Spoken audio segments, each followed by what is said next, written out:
Good evening. On the face of it, it's just another state election in India. But the significance of Gujarat in Indian politics today cannot be overstated. Not only is it the Prime Minister's home state, it's a state where his party, the BJP, has been in power for more than 2 decades. It's also where the face of the opposition, the newly crowned president of the Congress party, Rahul Gandhi, is fighting a battle for political survival and apparently has seen a resurgence, at least on social media. Today, voting in the second and final phase was conducted. And tonight, we're looking at what exit polls say. Who will win Gujarat and by what margins? I'm Balki Sharma Upadhyay, and I'm welcoming you to this very special broadcast on WION. Let's take a look at the big takeaways from the exit poll projection beamed by various television stations across this country this evening. Despite 22 years in anti-incumbency, the BJP is set to retain power in Prime Minister Narendra Modi's home state of Gujarat, and that is the biggest headline coming out this evening. The BJP set to sweep Gujarat yet again, to win Gujarat at least. We look at the margins ahead. It is expected to get anywhere up to 110 seats in the 182-member assembly. So that's a comfortable majority for the ruling party. The Congress is projected to fail yet again. It's expected to be routed in the hill state of Himachal Pradesh as well. And so it's going to be a double whammy for the Congress party in this election. The poll of polls gives the BJP 110 seats and the Congress 72 seats in Gujarat. The C voter exit poll predicts 108 seats for the BJP, 74 for the Congress party. This is for Gujarat. The Times Now VMR poll gives 109 to the BJP, 70 to the Congress party. The India Today Axis poll has given 99, anywhere between 99 to 113 seats to the BJP, anywhere between 68 and 82 seats to the Congress party. So you see the Congress is well below the halfway mark that is needed. The BJP in every poll is looking at a comfortable majority. The CSD is also giving victory to the BJP. It says the BJP will win 93 out of 142 seats, for which it was projecting the results till we last checked. The Congress is likely to get 48 of these seats. Let's turn to the other state, the smaller state, but significant nonetheless, Himachal Pradesh. The poll of polls gives the BJP 48 seats and the Congress 19 seats. The India Today Axis poll says the BJP will win 47 of the 55 seats and 55 rather of the 68 seats. The ruling Congress party is expected to slump to anywhere between 13 to 20 seats.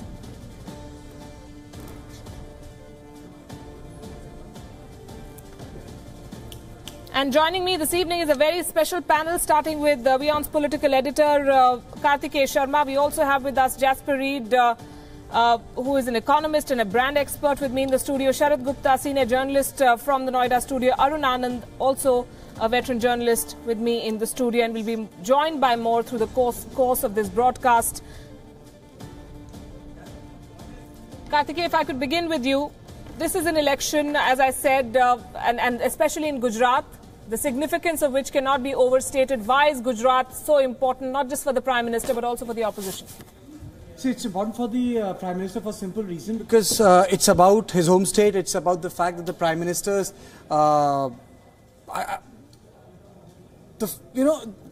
it's his asmita, his pride, Prime Minister's, I would say, home state being a matter of his honor, and for Rahul Gandhi it has become an issue of political legitimacy. That is why for Rahul it's like a battle for his political survivor, sans Sonia Gandhi, because he's going to take over the party day after tomorrow. And for Prime Minister, it's all about the state, because if he loses the Gujarat, then all the smaller regional parties will start gravitating towards Rahul. Rahul will acquire a political rebirth, and that's the whole issue, Palki. Right, Sharad Gupta, I'm looking at the exit polls, and if you look at the average, the BJP is clearly winning Gujarat yet again, despite all the headlines, all the rumours, all the speculation that the BJP might be losing because of GST, demonetization, the quota factor, and a lot of other things. The resurgence of Rahul Gandhi, some said. In fact, the BJP has been in power in Gujarat for more than 20 years now, and they are so entrenched in Gujarat. And since Prime Minister Modi has been leading the party for most of these 22 years, so the Gujaratis identify with Prime Minister Modi. And this time, it's not only Modi, but also the BJP's national president, Amit Shah, who is also from Gujarat, and both were leading the charge. So it's very difficult to dislodge the BJP from Gujarat because of these two factors that most of the Gujaratis identify with BJP and Modi and Amit Shah. So despite the fact that there has been an urban and rural divide with a lot of rural populace going for the Congress, but in urban areas, BJP has been holding a clear sway over the electorate. Right. Jasper Reed, for our viewers watching this broadcast outside India, I'd like you to put this in perspective. Why is this election so important and what would a BJP win mean? Well, it's incredibly important, as Karthikeya says, because it's effectively a vote on the ongoing credibility of Prime Minister Modi. As Karthikeya says, this is a home game. This is Tendulkar playing in Mumbai, and the BJP fans are going to be looking for a century, in this case a century of seats. Right. And that's important, as Karthikeya says, for a matter of pride. For Rahul, of course, and Brand Rahul, this is the first innings. I'm told that there's a problem with your mic, and we'll fix the audio in just a bit. I'm told Madhu Gaud Yakshi, former MP and senior leader of the Congress party, is joining us from Hyderabad. Madhu Gaud Yakshi, despite all the projections, despite the Congress hoping to do better, some saying even winning, some exit polls did say that, it seems that the poll of polls shows that the Congress party will lose Gujarat yet again.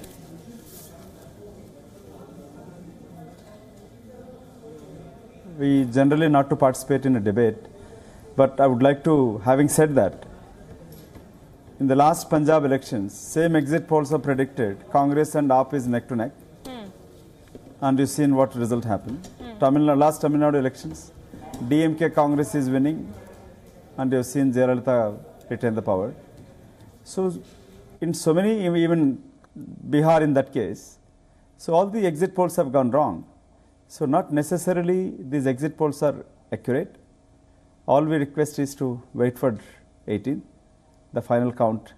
You will see that in past, in so many times, this is proven wrong. Numbers the Congress is going to win in Gujarat? We are very confident the way we ran the campaign and the way you see the Prime Minister and the BJP party gone down to so low, and even their frustration shows on their face. Unlike in UP, Prime Minister has forgotten about the Vikas and the development. He's talking about even about the Pakistan issue, to communalization, to brought down the level of respect for the constitutional post of like former Prime Minister posts. And the way we have seen there, the way we are getting response, and some of the exit polls also shows that Congress is winning. So today, most of these exit polls as a policy, as I said it, by and large, we don't completely believe it. These are not accurate, and wait for the If the Congress loses, will Rahul Gandhi take the blame for it, for once? Rahul Gandhi, a leader who doesn't pretend, who doesn't lie, who always is gutsy and taken responsibility, be it in UP or elsewhere. And unfortunately, the media, wherever, when Punjab win, in Gujarat, even Goa and Manipur, we came number 1.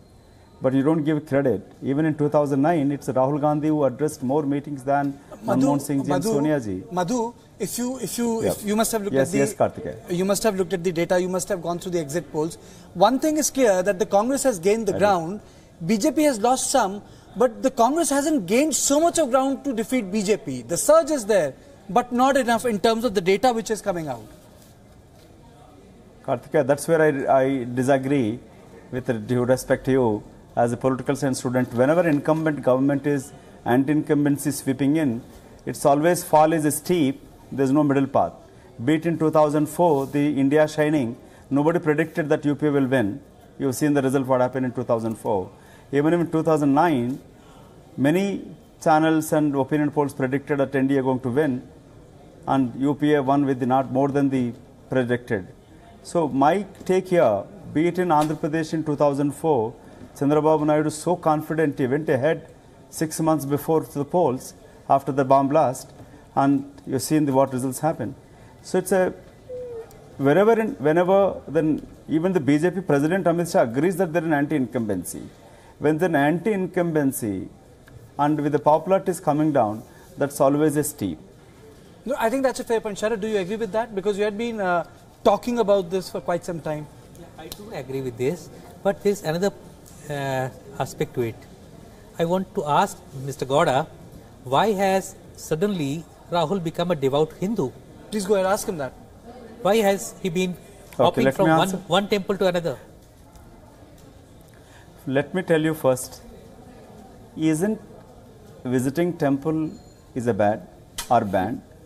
As a citizen, why didn't you ask this question to Narendra Modi ji when he went to Nepal to hopping up to all the temples? You didn't raise this question when Rahul ji went to Kedarnath all the way trekking. And let me tell you, the constitutional guarantee to every citizen of this country is a freedom of religion, it's an individual choice. Mr. Gandhi visiting temples, and he made it very clear that is Shiv Bhakt, and you have to respect that. And questioning that his motive is absolutely absurd, and I don't take it. All right, let me get in everyone here. Arun Anand hasn't had the chance to speak, so let me put this question to him. How do you see these numbers? The BJP, the projections say at least, is going to win Gujarat and Himachal Pradesh as was expected. See, as far as Himachal Pradesh is concerned, I think the writing on the wall was pretty clear, and it's the poor governance. And Himachal has a tradition of also having an alternate government every 5 years. And BJP has contested the election there pretty well. Veerbhadra Singh is a spent force. And when we come to Gujarat, I think it would be a victory of this victory has, if they win, the win would be result of a number of factors. One, a factor which has largely been ignored is the BJP's organizational capability in Gujarat, because just after the first phase of polling, there was a general sense that BJP is not doing that well, but they've been able to pull it off before the second phase, as the numbers are showing. It's largely because they have been able to mobilize their voters, especially in the urban areas. If you will go into the data which is coming out today, in urban areas, the number of the votes, the polling has been much better. Also, no, it's also a combination of local factors, but also I think I've been saying this, that right from 2013 onwards, a wave of Hindu consolidation has been going on. And can I interrupt you for a minute? You know, this election, last time, Palki, when we were talking, we said, soft Hindutva of the Congress party, but the BJP had gone for hard Hindutva. So the question is, that has the hard Hindutva finally won in Gujarat? Because the soft Hindutva of Congress was the whole issue of Janu, visiting temple, going and having khakras, sitting, a local dress, local food, a local hawa pani. But then you had the hard Hindutva, Bharatiya Janata Party, nationalism, ethnicity, identity, asmita, pride, Pakistani, food party and all that. Has that form of politics got better of the soft Hindutva in Gujarat? See, when it comes to, I think Congress walked into a trap laid by the BJP when Rahul Gandhi started visiting the temples. When it will come to Hindutva, Congress can never be a match to BJP, because BJP has been wearing that up on its sleeve ever since the party has been born. And what Congress is doing, or what Rahul Gandhi is doing, is seen more as a symbolism. And as Mr. Gowda had said, that there's an absurd question. It's ironical, the man, Mr. Rahul Gandhi, who had said that people who go to the temple, I know that they are the ones who are Eve teasers. And the same person is now visiting temples. So, you can't change your spots overnight. But you can try to, but no one's going to buy it. Madhu Gauri, Akshay, I want you to respond to this before I take this discussion forward. Well, unfortunately, I'm not seeing it, but whoever gentleman said it, the people, even the priests, some of the priests caught in various kind of crimes. And here questioning Rahulji's intention of visiting temple, it is absolutely, again I'll say, not only absurd, it's ridiculous. It is individual right. He has every choice as a citizen, and he has a right to visit a temple. As every Indian, we go to temple, we go to church, we go to masjids, we pray when something important. This election is very important for us and for the country and for the people of Gujarat. And he went to the temples and he all said it very clearly. Unlike the Prime Minister who pretends and he brazenly speaks lies. All his promises fallen flat, be it in providing jobs to bringing back black money and demonetization, in stopping the corruption. The BJP emerged as the most richest party in the country. Okay, I think the campaign is Mr. over. Gandhi said it very clearly. Mr. Gandhi said it very clearly why he went to temple and what he prayed in the temple.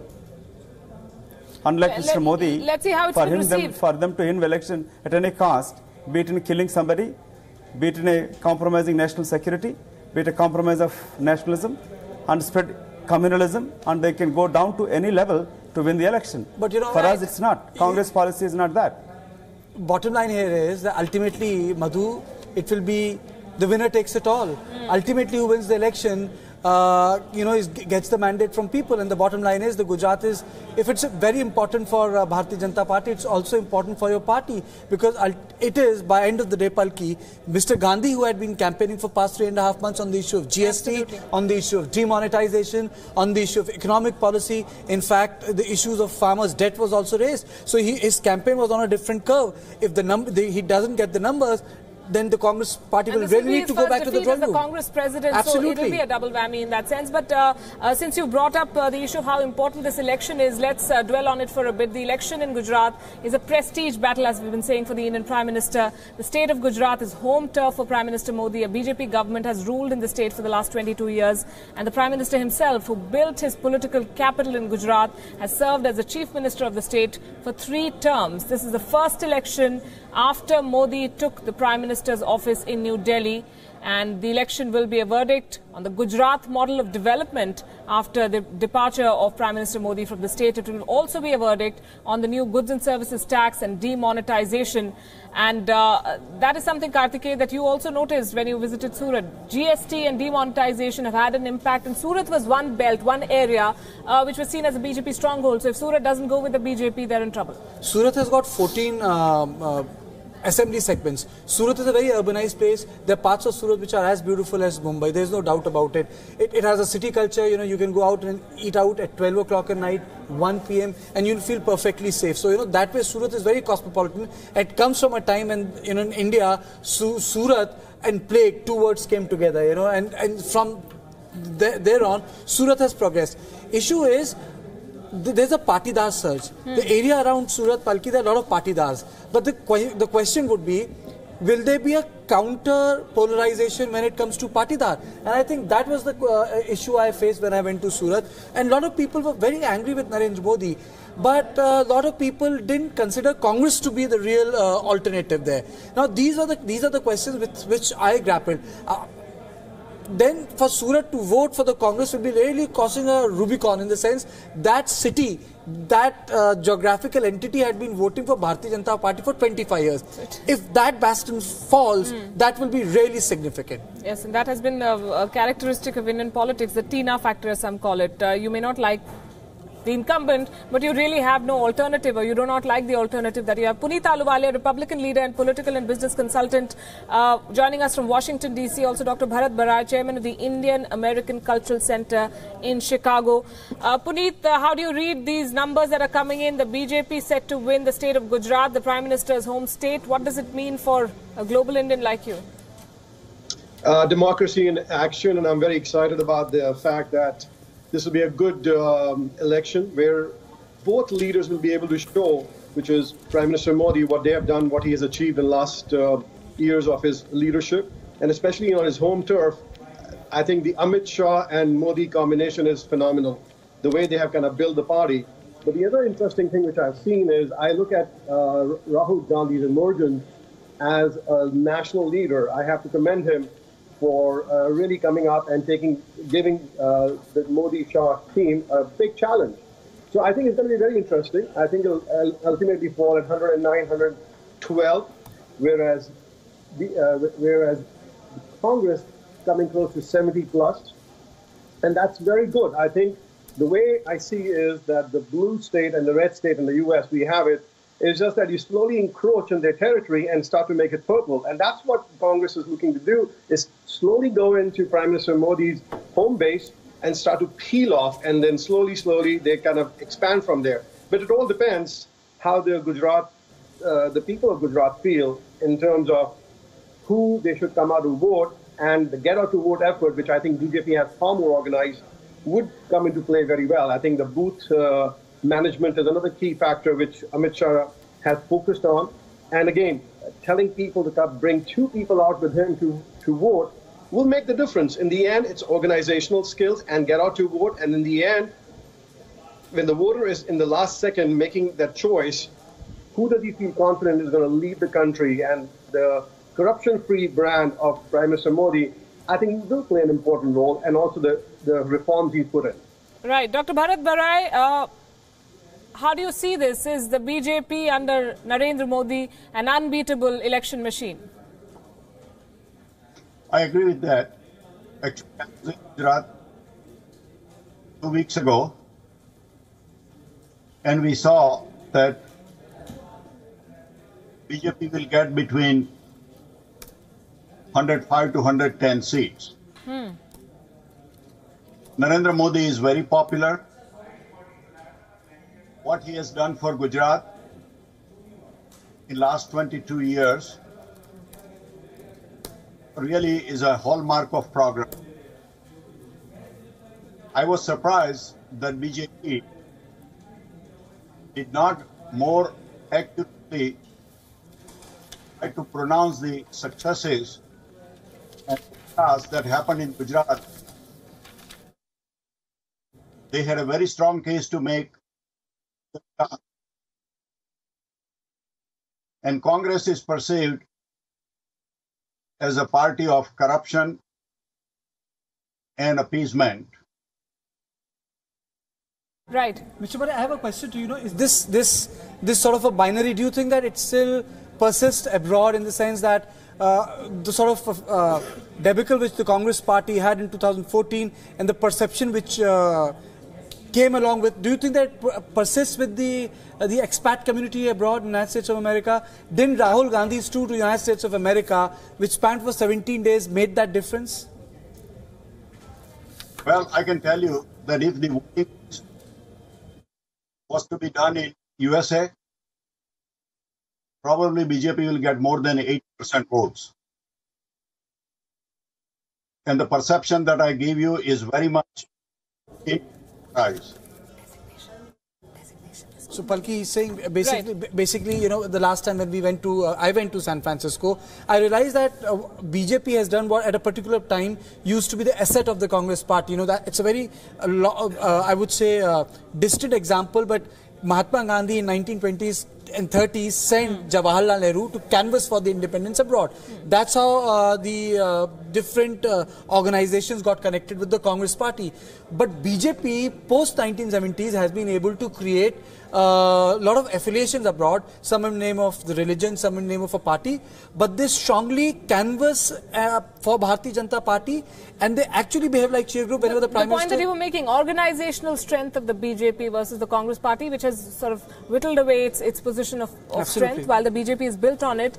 This is also, as we've been saying, the first election for Rahul Gandhi after taking charge as the president of the Congress party. He took charge only towards the end of the election campaign. He was indeed at the center stage of the campaign, and this will be a verdict on the new avatar of the Congress president. It's the first test of his renewed political messaging. Rahul Gandhi's soft Hindutva approach will also be put to the test in this election, and finally it will determine the fate and the future of the Congress party, possibly even Rahul Gandhi and the opposition at large. Jasper, you were making a point about what this election and win or loss would mean for Rahul Gandhi and Narendra Modi. Well, let's start with Rahul at the moment. He was only just appointed head of the party, right? And the timing's interesting because in the unlikely event he wins this election, which frankly I think is rather unlikely, of course he'll be a hero. But he's only recently appointed. It's really his first official test match. So I think when it comes down to it, albeit, as Kartike says, elections are binary, we'll have to get into the maths. And there'll be a number, let's liken it to a test match, right? Oh, and it's his first test. There's a number over which he'll be seen to have had a respectable innings. I don't know what that is, 60, 70. If we take Narendra Modi, it's a home game. It's Tendulkar playing Bombay. His fans expect him to knock a ton, right? And in election numbers, that's over 100. So I think in the final analysis, unless we have some extraordinary result, and God knows we've seen a few of those in the last year, it'll come down to the mathematics of how many votes / runs they got and what people then think about their future batting prospects. You know why this may not be a fair parallel? Because Rahul Gandhi has been captaining his team without being appointed captain for a while now. We've known that for a fact. And would you say, Arun, that the timing of his crowning was with the calculation that the Congress is possibly going to win this election, and so this will be a crowning moment in more ways than one for Rahul Gandhi, who's also been the captain of a ship, so to speak, in Gujarat? So, Palki, before I answer this, I had read a very interesting term. I've quoted it several times. One of the political columnists had written it in an international publication in 2013. And he had termed Rahul Gandhi as the former future Prime Minister of India. So, he is carrying that baggage until and unless he is able to shed that image of being a former, emphasis is mine, the former future Prime Minister of India. He is still seen as, to a large extent, one, a reluctant leader. Second, he is still trying to find his feet, and as you said that he was a non-playing captain, a de facto captain. We have just spoken to, I was watching Mr. Madhu Kauda. Congress is still holding it back and not coming all out even to support Rahul Gandhi, that okay, whether it's a victory or a defeat, it's ultimately the credit has to go to Rahul Gandhi. Unlike that, if you'll see, the BJP has made it very open and clear that okay, it is Narendra Modi's election. Though they haven't said it that if we lose this thing, but there is a no holds barred, and they have a crystal clear. So this messaging which goes to the people. Who did the BJP blame for the Bihar defeat? The BJP, I think largely it was, officially they did not say so, but it was Narendra Modi and Amit Shah who was, see, any victory or defeat, let me be very frank about it, any victory or defeat, Narendra Modi and Amit Shah are the ones basically who have to be credited or who have to be discredited with it. I don't think politically there is any question about it. So, as Jasper was saying, if Rahul Gandhi has to play and knock a ton or win a match, he has to play from the front. You can't be a middle order batsman, and you can't keep on changing your order. But I think he played from the front. But for me, the bigger question is that did the urban-rural divide, and since Gujarat is such an urbanized society, played in for Bharatiya Janata Party, because they've got more urban seats than rural seats, and they're concentrated. Baroda is a concentrated urban seat. You have Surat as a concentrated pack of seats. You have Ahmedabad. So, sir, do you think that that's the rural surge could not override that urban, I would say, love towards their own Gujarati Narendra Modi? If we analyze last 2-3 elections, we find that BJP has been winning with a far larger margin in urban areas than in rural areas.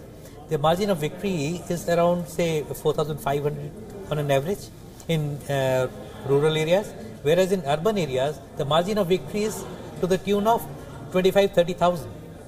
So that makes it very clear that BJP is predominantly an urban party, whereas Congress has been winning mostly from rural seats. In all, they won hardly 8 or 9 seats out of 61. They won last time from urban areas. So that makes it very clear that whatever votes, whatever seats Congress has been getting, they're getting from the rural areas. But isn't it a cause of worry that if you see the transformation of a society, Congress used to be a party where it had a lot of votes in the rural areas, but as India industrializes and develops, you have agricultural areas getting depopulated, concentrated population in urban areas, which means that the more, when you redivide the constituency, the urban constituencies will increase, the rural constituency will become bigger and decrease in number, and the party which was tagged as the only party of cities ultimately benefit in long run, because in industrialized societies or post-industrial societies, the cities have far greater share of economic and political resources than the rural areas. But still, if we are talking about Gujarat, so most of the Gujarat, at least 70% seats are in rural Gujarat, and only 30% seats are in urban areas. So that makes it clear that most of the seats are in rural areas. In last election, we were talking about last elections, 2012. out of 70% rural seats, both BJP and Congress shared almost even spoils. So, but since BJP got a major share of urban seats, they crossed the majority. So that's one. Secondly, if we are talking about partidars, whether in Surat, whether in Mehsana, whether in Saurashtra, everywhere, and we have seen partidar leader Hardik Patel drawing huge crowds. But still, we will come to. I'm sorry to interrupt, but I'm sure as political observers, you want to go into the minutiae of it. But we are being watched by people outside this country as well, and we'd like to focus on the big picture. So we were playing these instances of the banter and the barbs that were exchanged, and this was an election that also saw a lot of negative campaigning, some would say, and we say it in every election, interestingly, Jasper, that it goes to a new low, it hits a new low, and then we keep repeating that because the politicians never fail to surprise us. But the public lap it up as well, Palki. So they're only doing what the buyers are looking to buy, frankly. So as much as we may be appalled personally or collectively by some of the demeaning comments being made, frankly, it's good media. It's good media. Arun, the fact that this Gujarat election discourse, the discourse for a state election, was dominated by everything from Doklam to Pakistani interference to surgical strikes to GST. But what was the larger messaging? No, Palki, I'll tell you. It's a very interesting thing. I was tracking the local Gujarati media for quite some time. For the national press, who was landing like parachute troopers, to cover elections.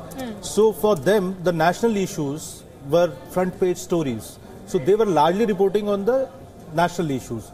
But if you look at the Gujarati media, the local Gujarati media, it was largely like a typical Vidhan Sabha election, a typical assembly election, in which 80% of the things which matter were the local issues. So whether it was the distress of the farmers, right, or whether it is, as Karthikeya said, the priorities of the urban voters. So it was a combination of, I would say, 80% local issues and 20%, I would say, the national issues. And why the BJP has an edge, as it seems from the numbers, is because BJP has built up quite a strong local leadership right up to the block or district level. I think Congress also suffered. If Congress would suffer, one of the reasons would be that they didn't have a strong local leadership there. Okay. I don't think that. Let's get in Babul Supriyo. He's joining us, Minister of State for Heavy Industries and Public Enterprises from New Delhi. Mr. Supriyo, first of all, congratulations. If the exit polls are to be believed, your party is winning both Gujarat and Himachal Pradesh. How do you see the numbers? Well, you see, I am hearing the news channels, I am seeing experts put in their opinions, but if we talk about today, there is no denying the fact that there is a clear indication that the way Rahul Gandhi ji had started his party presidential campaign with a big lie. If Hardik Patel was a big factor, then what he told Hardik Patel, what he told Gujarat in that perspective is definitely something very important, is something which is very important. And what is that? That it's unconstitutional, that's a lie. You cannot give them, as it stands now, as it stands today, you cannot give reservations to the partidars. And that, I think, has not gone down well with the youth that they were saying are connecting to Rahul Gandhi. I don't think this is the kind of leadership that India wants to see. And I think that the last day, they are saying that Gujarat, BJP has power, BJP has money, he's the Prime Minister, therefore he flew that sky plane. But let me tell you, that's what is being done in Gujarat. That's not a show off. It's not a helicopter which is landing on a farm on a temporary helipad. It's something that's a reality. So I think that's the development plane that has actually drowned these factional politics of Hardiks and Alpeshes and Jignesh's. And I think that is a huge parameter which shows the exit, which are being. We'll see where it lands for sure on the 18th. And I'm very happy it's showing that way. Babul, yes. Karthikeya, Sure. Karthikeya, my question to you is, in retrospect, if you just see the exit polls, What really worked? Because Bharatiya Janata Party was not campaigning on local issues. You took up the issue of Pakistan, you took up the issue of Asmita, pride. What really worked for you if we just go by what exit polls are showing?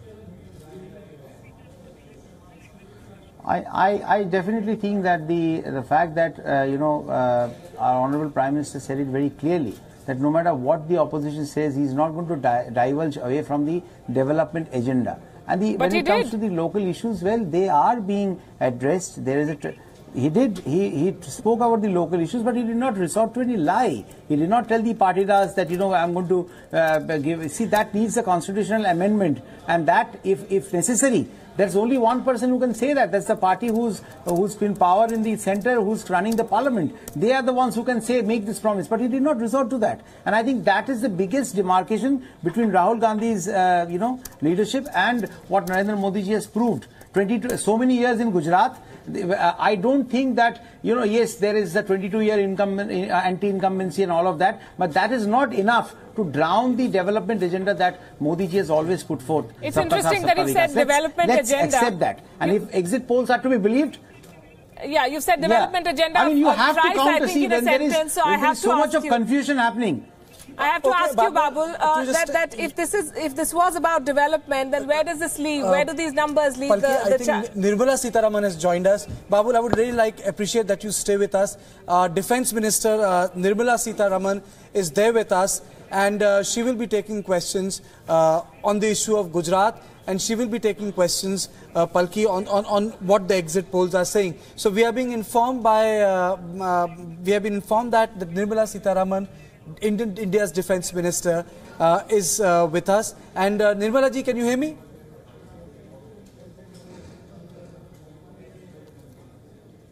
Nirmala ji, can you hear me? Right, she's not with us right now. So let me continue with my question to Babul Supriyo. Babul, you were talking about development. Where does this leave the charge of the Prime Minister that Pakistan was trying to fix this election for the Congress Party, and the reports that the strong statements from the BJP camp perhaps betrayed their nervousness in the run-up to this election?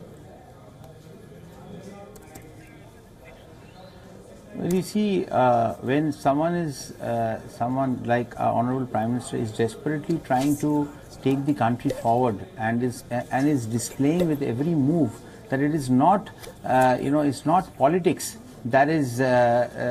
It is not politics that is in his mind while he's trying to push the GST, when he's trying to bring in demonetization. He's not playing the number game. It is India first which he has in mind. At that point of time, I think that this kind of rhetoric that was being thrown, the noise that was being thrown by Congress, what credibility, what has it done in the last few years? Yes, they have a great history, but what they're saying, what they're doing, it just clearly depicts that they have no future. When it comes to the last mile connectivity, they are not even connected to the soil of Gujarat, to the people who are on ground zero, on ground level, and they're talking about changing Gujarat, when it is BJP who has done, the Gujarat model does exist, and that is something that is there for everyone to see. And the exit polls, all of them cannot be wrong. So let people say what they want to say today. Yes, we'll have to wait for the 18th, but it's a clear mandate of a development agenda over this caste politics that Rahul Gandhi tried to ride upon. That's a clear mandate that we have got from the people. Babul Supriyo, bear with us. As it stands today. Yes, please do stay with us. Nirmala Sitharaman, Defence Minister of India, is with us live now. Good evening, Ms. Sitharaman. And the exit polls showing a BJP win both in Gujarat and Himachal Pradesh. Your first reaction to the numbers? Well, very much the way we wanted it to be. And I would still say it's an exit poll. We'll wait for the final results. We were sure, and we are sure, that the people of Gujarat prefer development over all kinds of caste-based, community-based, and division of society in the name of appeasing people. Gujarat has seen good development over nearly 2 decades. And people are not in a mood to get carried away by the narrative which Congress has built around its campaign, having outsourced its leadership to people who have just come with the name of caste reservation or caste-based politics. So no wonder the people have seen through the Congress's game, and that is where I think the exit polls are very much in line with what we've expected, that Gujarat will not prefer divisionary politics. Nirmala ji, Kartike here. What, in your opinion, has led to the results which exit polls are showing in Gujarat? Because if you look at the campaign, the Bharatiya Janata Party's campaign was far more focused on central issues. Congress campaign was far more focused on GST, economic and other issues. In retrospect, what has worked for your party? Which are also central. Well, you can say that GST is also central, but what has worked for BJP? I think people have seen a trustworthy government, a government which walks the talk, essentially a government which has all these 20 to 25 years shown that it keeps up its promises. Had it only had a favorable central government during the earlier periods when the present Prime Minister was the Chief Minister, a lot more rapid progress could have happened. But even without worrying about it, we've overcome a lot of difficulties. And even in the context of, as you raised, the GST, people have realized that in principle they're all with the tax GST. But in the implementation, if there has been any difficulty, or even in the decision of the fitment, the tax rate fitment, if there have been any questions, here was a government which was willing to listen to them, come back to them, try to tweak the GST in such a way that the grievances are redressed and so on. So the people of Gujarat have seen that this was a government which was responsive and therefore was reacting to problems which were being posed by the voters, the citizens. Well, exit polls... Congress has misread that as anger against the government. Right. Which is not right. Exit polls, ma'am, have been wrong before. What was your calculation? What numbers did you think that your party will get in this election? Well, I will definitely... See, it's one thing for us to target and work towards a certain number. But for me to speculate on what I will arrive at will be too difficult and it will not be fair. We will work towards the number we've set for ourselves, and which is what we've done organizationally. The leadership was all there, full force, working. Organization, every karyakarta at the booth level, the workers were all at it for nearly a couple of months. And therefore the organizational strength, together with the local leadership, and of course the Prime Minister and the party president, national president, both hailing from Gujarat, gave their maximum time there. Nirmala, this is a question I really wanted to ask. Is it also because when the UP election took place, Nirmala ji, demonetization was an issue on which the Congress had launched the campaign. People voted for Prime Minister Narendra Modi. He got more than 300 seats. Again, GST was a campaign point which was started from Surat. Do you think it's also reflecting a change in Indian public's mood whereby they stand with tough economic decisions taken by centre? Is it a reflection of that?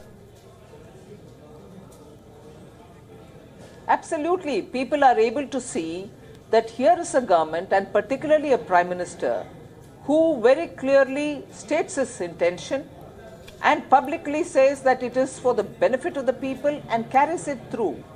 And even if there are odds or difficulties that people face, they are definitely being addressed, and therefore people see there is a point in trusting the Prime Minister who delivers on his promise. On the contrary, the fact is that Congress is today completely disconnected from the ground. It misread the situation, it continues to misread the situation. The alliance it formed in UP, much against the people's will, threw them out. Now, the kind of outsourcing that they've done to the caste-based leaders, people have rejected it. They're continuously misreading ground-level realities. As a result, Congress is in no position to feel the pulse. On the contrary, in our side, because people trust the sincerity with which Prime Minister is implementing his policies, people are, in spite of some challenges that they have to face, are seeing a responsive government, and therefore the difference. Much was made of Rahul Gandhi's so-called resurgence, at least on social media. Why do you think it did not translate to the people, and what does it mean for the man who's just been crowned the Congress president to see a defeat, if there is indeed a defeat on Monday? Well, I suppose defeats and victories are all, some things which every political party sees. He's starting with it, all right, but his presidency also is something which was in the making for more than 4 or 5 years. So today it's actually happened, but I suppose every year they were postponing it, which is very much their prerogative, and I have no business to question that. But his becoming a president and therefore linking it up is only coincidental. The party as a whole has lost connect with the people of India. State after state, they're getting rejected because they are still in their, high horse, thinking that Indians will never reject Congress. No, I'm sorry, today the leadership is without an idea, doesn't have commitment to deliver, and above all, is too much only on rhetoric. Too much again using their old astras, if you can say so.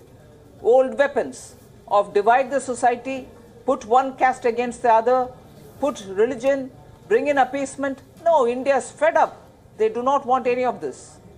Nirmala ji, can this election be treated as sort of a referendum when it comes to national issues? Because a lot of heated debates took place in Parliament, and most of them were around economy, and most of them were broadly about nationalism, identity politics. Can it be a referendum of Modi's style of politics, what has happened in Gujarat? Because I think that's the most high-pitched campaign we have ever seen when it comes to Rahul and Congress party. Well, I suppose this word referendum is being used for every election. UP, we were told it's referendum. Delhi, we were told it was referendum. Bihar, we were told it was referendum. So I wouldn't go by that word. But one thing is very clear. The issues that the Congress was making out of every such decision, whilst on GST, they would be in the GST Council cooperating, but come out and say, no, we are not in favor of GST. They would say GST is our law, but now because BJP passed it, it's not our law. The hypocrisy with which Congress went about their campaign. We want development, but we are also doing caste-based politics. We want to be constructive, but obviously in the parliament we'll never cooperate. So the hypocrisies have been exposed.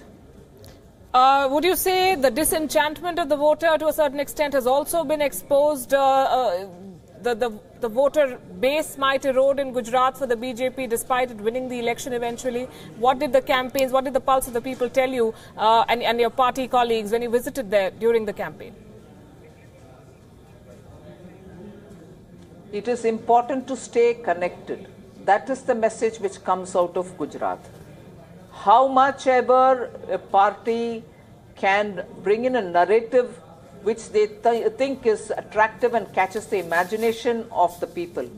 It's important for ruling party or for opposition to stay connected with the people, which is where BJP, because at every polling booth, we've had people working, party workers working all through the term of 5 years and also during the campaign. And that kind of an individual one-to-one attention which BJP Karyakarta have given and the leadership giving a very clear picture is the takeaway from this election. Nirmala ji, you were there. I saw you campaigned. You were there in Ahmedabad. You also did a lot of door-to-door campaigning. In your opinion, the three disruptors, Alpesh Thakur, Hardik Patel and Jignesh Meswani, why they didn't work, it seems. If I just go by the exit polls, they didn't work. Did you feel that at that point of time when you were in Gujarat that these three things which were really destabilizing Gujarat caste combination will not work in long run? Did you get that feeling, madam? Yes, because, I got the feeling because people were saying it out very clearly. Saying even if there are issues, people should talk with the government and the government will have to respond to them and do something to address concerns. They didn't think that that narrative can dominate the election. I'm so glad to say that people do come up with a very realistic picture at the ground level. Whether it is the GST, whether it was the caste-based leadership, whether it is reservation, on all of these questions, the people were far more realistic. They said, well, it's all right, these issues can be there, but it is the way in which a government would a political party would want to address it. To promise reservation where it was constitutionally untenable. Now you already have 49 point something, 50%, up to 50% reservation in Gujarat. Where is this going to happen for one particular community without causing damage to somebody else. Why should we mislead people? And that kind of a narrative which captured the interest of Congress, and they wanted to sort of mislead the people, saying, no, we'll do it. How will they do it? People are voiced, people are asking these questions. So you just can't mislead people by thinking that, electorally anything will happen. I mean, chalega, but afterwards I'm not responsible. People are asking you to be responsible. Right. So hypocrisies cannot, outsourcing cannot, riding on somebody else's glory cannot win you an election. All right, Nirmala Sitharaman, thanks very much. Appreciate you joining us and congratulations as far as the exit poll results are concerned. We hope on the 18th the best man or the woman, as the case may be, wins. Thank you once again. And so we are nearing the end of this broadcast. The big takeaway. Let's begin with Arun. See, winning an election is a combination of three things: personalities, issues, and a good election campaign machinery. Whichever party wins has got this combination right. Whichever party loses, they'll have to see what went wrong as far as these three things are concerned. Sure. I feel the results show that Narendra Modi still holds the imagination of Gujaratis. He is still popular leader.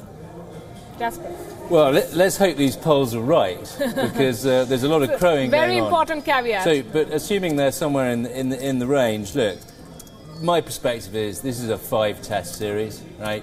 This is one test match. It's in the interest of each party to do down the leading batsman, but it's just but one test match. I think how many runs get scored, that's interesting. My understanding is that the election, despite the exit polls, the elections are going to be closer. It can be a possibility, Palki, that BJP slips into double-digit mode. It is a possibility, and Congress gains a little more. Whenever the exit poll shows that a party is losing, it tends to lose more. A party is increasing the numbers, its tally in assembly, it tends to get more. So I think the two will have to meet and make a triangle. I think the exit polls are not showing it for various reasons, because look at the margins: 110 and 120, 124, 128, 99, 13, and for Congress 65, 75, 52, 56, 68, 82. And again 68. These are not the margins. I really don't want to get into the right. Why 92 is the majority mark. So well, it has to be give closer. Give or take. It has to be closer. If these are the numbers that they're possibly going to sail through. Babul Supriyo, thanks very much for your patience, for bearing with us and for holding the line. Your final comments, closing comments. Well, I just think that it is a triumph over Modi's leadership, his clarity in narrative, his clarity in the way he wants to lead the country against all this noise, all this divisive politics that Rahul Gandhi has started with his new innings as the president of the Congress party. And I think that yes, Congress has a great history. You can't blame Rahul Gandhi for belonging to a dynasty. But what it shows is that it has a great history. It has to live with the history. I don't see any future for them in the politics of India. That's what it is. Puneet Ahluwalia? I have to commend the Indian public really maturing and understanding what the important issues are and coming out to vote, because I understand there'll be about 2.12 crore of people voting. But I think it's going to be definitely a win for Prime Minister Modi and Amit Shah in their combination of really mobilizing and organizational skill set. But I also see it's a beginning of a battle between the next elections, where Rahul will be charged. Again, a 10 seat or any seat win will be seen as a victory for the Congress. And I guess that's going to basically put them in a momentum, because it's going to be pushing forward for the future battleground states, which they have in mind. But I think it's very important that people, or the organizational skills, along with clear deliverables and at the same time a strong grassroots, is important for any party to win, because the Indian public is getting far more astute and far more intelligent and really watch the leadership closely. So honesty and integrity, and along with less corruption or no corruption, is what is important, and reforms. That will be important. Dr. Bharat Barai, the numbers are to be believed, and this will be a record 5th straight term for the BJP in the state of Gujarat. Yes, congratulations to the people of Gujarat for exercising their right in democracy. This is really Narendra Modi's victory. What he has done for Gujarat all these years, people can see and believe. And number 3, the caste-based politics that was envisioned in Gujarat should not have been done. And the basic question which nobody has asked is, Why use the Patels? They are proud people who have done everything with on their own merits, and to try to use the Patel factor was a disgusting thing in the politics of Gujarat. And I hope it's not repeated in future. Right. I'm going to thank you all. Thank you very much. And these are the final numbers as we have them. Most exit polls saying that the BJP is going to win anywhere between, what, 100 and... So the poll of exit polls, 111 for the BJP, 71 for the Congress party, and none for the others. But if you look at the fine line, BJP was 117, Congress had 61. So 5 after the trend again. I would insist that it's like after how many years anti-incumbency. It's a trend. This is hardly. I would say a gain for the Congress party, but it's a trend. Okay, you want to, and these are now the final figures. These are just exit polls. So 111 for the BJP, 71 for the Congress party out of a total of 182. The midway mark is 92. This is how the Gujarat election looks at this point, and this is just an exit poll. The final results will be on Monday, the 18th of December.